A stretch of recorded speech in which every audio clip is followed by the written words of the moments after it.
The Fusion 360 Additive Build Extension provides cost-effective access to more advanced tools to make better use of your additive manufacturing hardware. Create toolpaths for metal powder bed fusion machines. Define the machine and print settings for the job. Then use automatic orientation to optimize the part orientation based off user-ranked parameters like build height. Generate fully associative supports and maintain fine control with advanced parameters for each support type.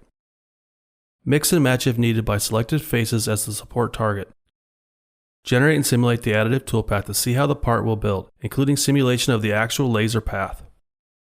The most powerful part of the additive build extension is that it exists alongside the subtractive capabilities of Fusion 360, so you can easily program subtractive finishing operations within the same design, creating a fully hybrid manufacturing environment with a seamless data flow throughout the design and manufacturing process.